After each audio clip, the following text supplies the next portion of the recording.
Leaders in Washington are trying to bring domestic manufacturing jobs back after a 40-year-long cycle of decline. American auto companies, along with American labor, are committing their treasure and their talent to make electric vehicles all across America. There's a lot of great stuff happening here in Michigan, and we are competing.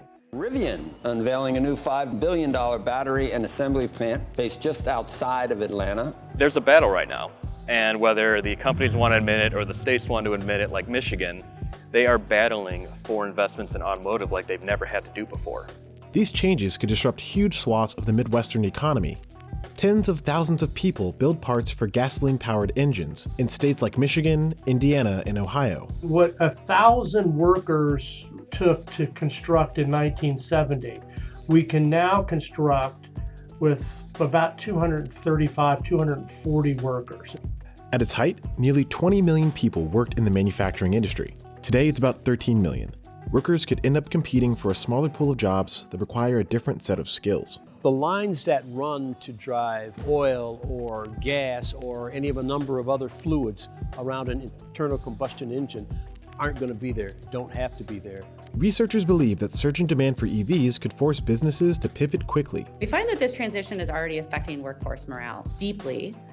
In some places, it's positive, there's hope for the future, but in many other places, or at the same time with some individuals, there is a lot of concern. We've been working on products that we will manufacture in the future that will support not only electric vehicles, but other electric applications. Can the U.S. auto industry weather the electric vehicle transition without leaving workers behind? And will this pivot be a boon or bust for people in the Midwest?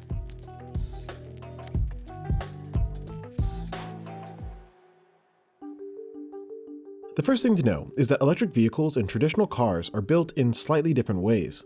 These jobs just are very different. So internal combustion engines, they have crankshafts, spark plugs, radiators, and the electric vehicle has the battery.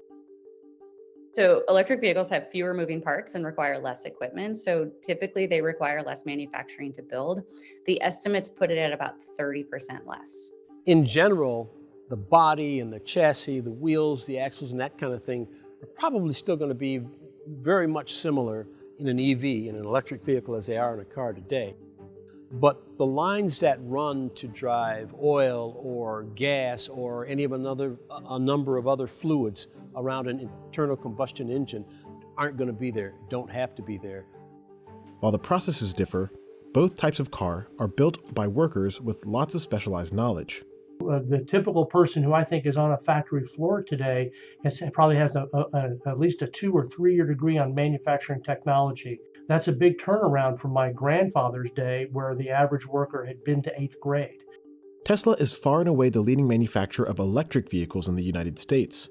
But when it comes to motor vehicles, just 3 companies dominate the U.S. industry. Historically, the big 3 were General Motors, Ford, and Chrysler. Now, this group is playing catch-up to Tesla's burgeoning empire of battery factories and chargers. Workers in the Rust Belt are now caught in the middle of this corporate showdown. Oftentimes, when you work for an internal combustion engine, you're working on spark plugs and you're working on certain mechanics of the car. But when you transition to an electric vehicle, you're looking at batteries, and it's a very different kind of job. So there's a lack of understanding as to whether these jobs will dry up or be transferable if there's workforce training, and what kinds of needs the company will have in the future. And so there's this kind of fear or uncertainty about those that are currently in school, and how can they even train themselves to be ready for the next jobs that these factories offer. Most of this specialized work occurs at secondary factories called OEMs. An OEM is an original equipment manufacturer. When people talk about OEM, they think about the automaker. They are fed parts from hundreds, if not thousands, of different suppliers, and they produce a vehicle for the consumer. With the diversification of the auto industry, the suppliers have really become an integral part of a lot of this. We are a supplier, an automotive parts supplier to the OEM customer. NGK Spark Plugs is one of the biggest parts suppliers in the U.S. We've got a large manufacturing operation in Brazil, of course throughout Japan, but also manufacturing in Southeast Asia, in France, and also right here in the United States in West Virginia. This company and many, many others are changing with the times as governments and car companies commit to EVs. When you go beyond where we are today and we think about the future and the components that are in an electric vehicle, you've got different types of bearings and other types of rolling elements for electric vehicle motors. And that'll apply to all forms of mobility, whether it's an e-bike or whether it's a autonomous delivery vehicle in the future. So we're diversified, and we expect to become even more diversified as this transition occurs. The big players are changing plans too. With electric vehicles, some companies like General Motors are trying to pretty much get as much in-house as possible because they believe that they can have a capital advantage as well as diversify their revenue streams by having a product that maybe they could sell to another OEM or even another industry like locomotive or planes or anything like that. Car manufacturing is one of the most important trades in the United States. Roughly 2.7% of gross domestic product was linked to the production and sale of cars in the States in March of 2021. At its height in 1950, just one city, Detroit, built one of every 2 cars produced in the world. Detroit became the Motor City because Henry Ford decided that he would do the Model T, mass produce that, and pay a living wage to blue-collar workers to pretty much come up south, wherever, and work. Also, unions were huge in the Midwest, and that helped the average worker. Up into the 50s and 60s, benefits and protections for workers was hard to come by. It was because of the UAW and its work with the auto owners that vacations were put into place. Insurance, health insurance, dental insurance, the opportunity to retire with a reasonably good retirement package. All of that came about because of the union working with management. But these clusters of good jobs went away almost as quickly as they appeared.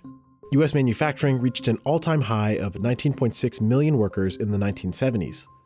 And if you're in the Midwest, that year was probably 1973. Even more dramatic changes began to unfold in 1994 with the North American Free Trade Agreement, or NAFTA. NAFTA will tear down trade barriers between our 3 nations. In this agreement, Canada, Mexico, and the United States eliminated the taxes that are charged on items that cross borders. With NAFTA in place, North America remained the world-leading producer of passenger and commercial vehicles. Halfway across the planet, Asian countries were developing manufacturing empires of their own. With the admission of China to the World Trade Organization in 2001, competition to make all kinds of durable goods, including cars, heated up. Critics of these policies say they hurt American workers.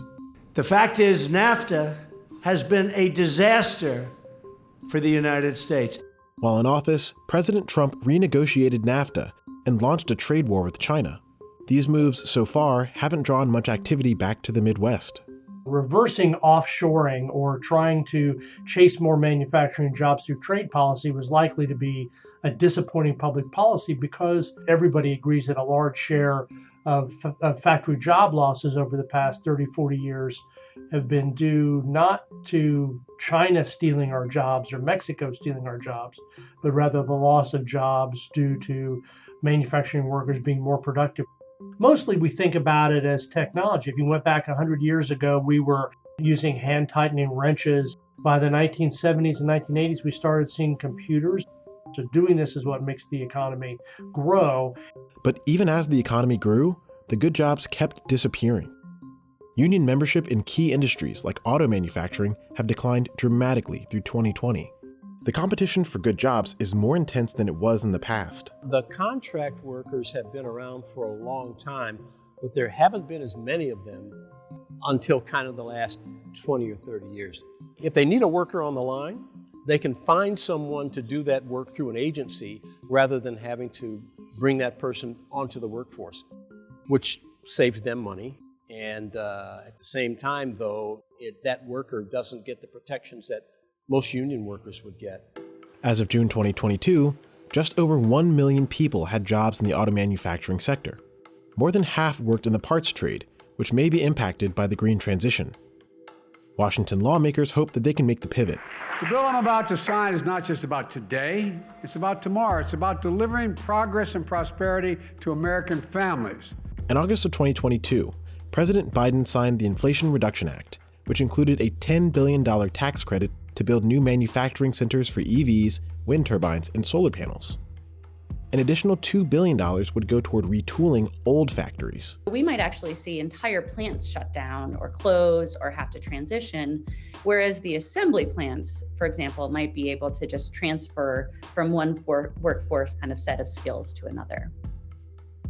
The auto industry is laser focused on the new deadlines put forth by leaders in government around the world. The new factories will be highly automated, and workers may need more in-depth training. The changes could disrupt local economies throughout the American Midwest. The fate of these companies is very intimately tied to the fate of the communities and whether the jobs will be there. But there are other ways that U.S. companies can kind of compensate for this loss of employment. So one is through their supply chains, and the other is through domestic production, increasing domestic production. President Biden is hoping that some of these workers can pivot gracefully. His $52.7 billion investment in semiconductors could draw more companies to the states. Today is a day for builders. Today, America is delivering. This new law will attempt to wrest critical industries from the grips of Eastern countries. For example, semiconductors were invented in the US, but today, Asian companies dominate the global market. Over half of the batteries used in the US come from companies that are based in South Korea, Japan, and China. So there's this big opportunity for the US to invest more in the batteries so as to bring them into domestic companies and therefore kind of offset the loss of employment. These plans to bring manufacturing back, while important, are for now largely speculative. Yes, EVs are growing and are coming, but it's not the profit driver at this point. But companies far from the Midwest are determined to make an impact. Tesla got its start in California, and that state is planning to ban the sale of gasoline cars by 2035. At the end of the day, it's about actually making green. And these companies saw the rise of Tesla. That, I think, led the way for a lot of companies rather than that traditional ESG. The most important question that remains is how soon demand for EVs will materialize. Sales have stretched to 9% of the global car market, according to the International Energy Agency. Unless we can make that change and make it pretty quickly, there are going to be bigger problems to deal with. And so I think we all know we have to do it. There was an overwhelming sentiment among auto workers that they had earned the right to build the next American car because they had devoted their entire careers, their entire professions, including their knees and their bodies, to building these cars. And this coincides with these feelings of uncertainty that they don't know if they will actually be able to be a part of this new revolution. I don't think that Midwest customer is ready for an exclusively electric vehicle household. We just simply don't have the charging infrastructure, not only in the Midwest, but really across the entire United States. So it's going to take a little bit more time. The Midwest is becoming more open-minded. I do think we'll see a gradual transition as long as the infrastructure is in place and the cars are affordable.